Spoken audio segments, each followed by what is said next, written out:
Nessa aula eu vou falar sobre uma sutil, mas importantíssima diferença entre proposta e orçamento, tá? Isso porque a proposta nós enviamos para leads e orçamento são enviados para clientes, tá? Então vou voltar aqui para o nosso painel do Perfex e olha só que interessante, né? Conforme a gente vai alimentando a ferramenta, ele vai exibindo aqui os status das atividades, né? Então, se você nesse momento está cuidando da parte comercial, né? Esses são os dashboards mais importantes para você. Esses seriam os cards mais importantes para você na área inicial, né? Então, fatura aguardando pagamento, leads convertidos, projetos em andamento, tarefas não terminadas. E aqui no calendário ele vai atribuindo as atividades relacionadas às datas, né? Bom, então voltando lá, proposta a gente envia para lead. Existem dois caminhos, né, para a gente acessar essa área de proposta. Um deles é vindo aqui em vendas, propostas, e a partir daqui a gente consegue criar uma proposta diretamente aqui, tá vendo? Olha só. Mas também posso vir aqui em leads, clicar no lead, tanto faz modo de lista ou Kanban, o que for mais amigável para você.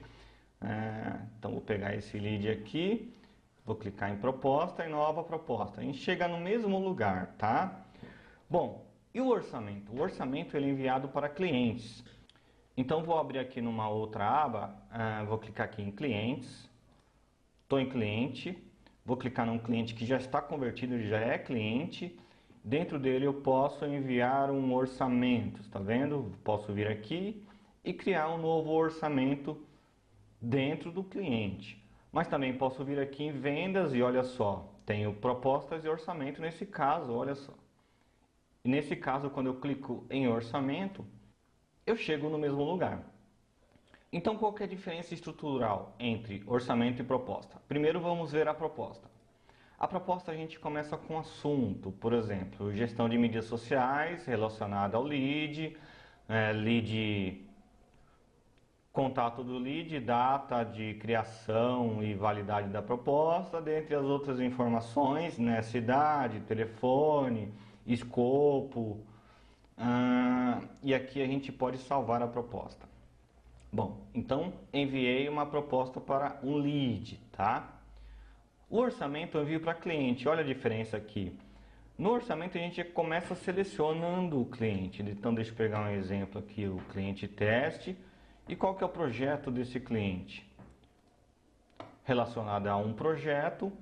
Então isso vai gerar um orçamento com data de criação e data de validade. E aqui eu também tenho os itens do meu orçamento. Então vai ser feito isso, isso, isso. Isso aqui vai gerando um valor. Um detalhe adicional que não é exibido lá na proposta, deixa eu só abrir mais uma proposta aqui, só para a gente acompanhar juntos, é que aqui embaixo, tá vendo? Na proposta eu não tenho esses dois campos aqui, ó, que é nota do cliente e termos e condições. Para que a gente usa esses dois campos? Termos e condições, a gente pode salientar, por exemplo, que itens não relacionados no orçamento não estão inclusos na prestação de serviços, tá? E deverão ser orçados à parte. Porque senão suponhamos que você aceite um projeto de desenvolvimento web, por exemplo. Isso tem que ter uma limitação, tá? O projeto web ele pode ter um formulário simples, ele pode ter um formulário integrado, ele pode ter, dentro dessa integração de formulário, eu posso integrar com RD Station, MailChimp, dentre outras ferramentas, posso integrar com Mautic, enfim, integrar um site a plataformas diferentes exigem escopos diferentes e conhecimentos diferentes, tá? Eu também poderia ter um formulário condicional. Então o formulário tem que fazer contas, por exemplo, ele tem que, de acordo com que o usuário vai preenchendo as suas informações em formulário, os campos sequentes eles são, por exemplo, alterados dinamicamente. Então, É importante colocar essa informação aqui. Eu também vou trabalhar isso com detalhe na parte do contrato, tá? Também posso ressaltar, por exemplo, que este orçamento gerará um contrato adicional para a apreciação das partes, tá? Poderia ainda falar sobre a forma de pagamento, 50% no aceite, 50% 30 dias, dentre outras informações que são importantes do cliente entender nesse primeiro momento. E olha que bacana agora, quando a gente salva,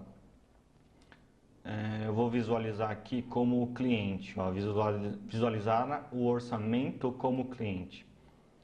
Olha que bacana, o que eu acabei de escrever lá em termos de condições aparece aqui para ele e ele pode aceitar, recusar, fazer o download desse orçamento e aí você vai acompanhando essas atividades do seu cliente aqui nesse sininho com as notificações, tá? Então se ele aceitou, vou só aceitar esse orçamento aqui para a gente ver o processo na íntegra. Então, ele aceitou o orçamento, vou aqui, deixa eu só atualizar essa página, né?